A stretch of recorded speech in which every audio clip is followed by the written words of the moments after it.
നമസ്കാരം, ഭാരത് ലൈവിലേക്ക് സ്വാഗതം. സാബു എം ജേക്കബും ശ്രീനിജൻ MLAയും തമ്മിലുള്ള കുടിപ്പക നമുക്കേവർക്കും അറിയാവുന്നതാണ്. കഴിഞ്ഞ കുറച്ച് നാളുകളായി അവർ തമ്മിൽ വലിയ പ്രശ്നത്തിലാണ്. അതിന്റെ തുടർച്ചയായി സാബു എം ജേക്കബിനെതിരെ കേസ് നൽകിയിരുന്നു ശ്രീനിജൻ. ഏതായാലും ഈ നടപടികളിന്മേൽ തൽക്കാലം അറസ്റ്റ് വേണ്ട എന്ന് ഹൈക്കോടതി അറിയിച്ചിരിക്കുന്നു എന്നാണ് മനസ്സിലാക്കാൻ സാധിക്കുന്നത്. സാബു എം ജേക്കബിനെ അറസ്റ്റ് ചെയ്തിരുന്ന ഹൈക്കോടതിയാണ് പറഞ്ഞത്.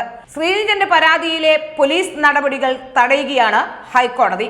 കുന്നത്തുനാട് MLA PV ശ്രീനിജന്റെ പരാതിയിൽ 2020 party chief coordinator Sabu M ജേക്കബിന്റെ അറസ്റ്റാണ് ഹൈക്കോടതി തടഞ്ഞത്.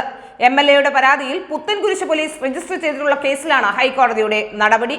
തന്നെ ജാതീയമായും വംശീയമായും അപമാനിക്കുന്ന രീതിയിലാണ് സാബു എം ജേക്കബ് പ്രസംഗിച്ചതെന്ന് കാട്ടി ശ്രീനിജൻ നൽകിയ പരാതിയിൽ പട്ടികജാതി പട്ടികവർഗ പീഡന നിരോധന നിയമം അനുസരിച്ചാണ് പോലീസ് കേസെടുത്തിരുന്നത്.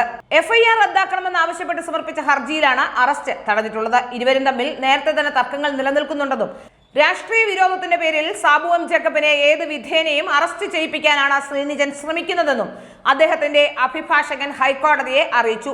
2020 പാർട്ടി ജനുവരി 21 കോലഞ്ചേരിയിൽ സംഘടിപ്പിക്കാൻ നിശ്ചയിച്ചിരുന്ന സമ്മേളനം തടയാൻ ശ്രീനിജൻ ശ്രമിച്ചുവെന്നും എന്നാൽ സമ്മേളനം നടത്താൻ ജനുവരി 19 ഹൈക്കോടതി അനുമതി നൽകുകയായിരുന്നുവെന്നും സാബു എം ജേക്കബ് വ്യക്തമാക്കി. തുടർന്നാണ് ഹൈക്കോടതി അറസ്റ്റ് നടപടികൾ തടഞ്ഞിട്ടുള്ളത്. ഏതായാലും പട്ടികജാതി നിരോധന നിയമപ്രകാരം സാധാരണഗതിയിൽ അത് പ്രഥമ ദൃഷ്ട്യാ കേസുണ്ട് എന്ന് ബോധ്യപ്പെട്ടാൽ അറസ്റ്റ് രേഖപ്പെടുത്തുന്നതാണ്. ഏതായാലും ഇപ്പോൾ അറസ്റ്റ് ചെയ്യേണ്ട എന്നാണ് കോടതി പറഞ്ഞിരിക്കുന്നത് എന്നാണ് വ്യക്തമാകുന്നത്.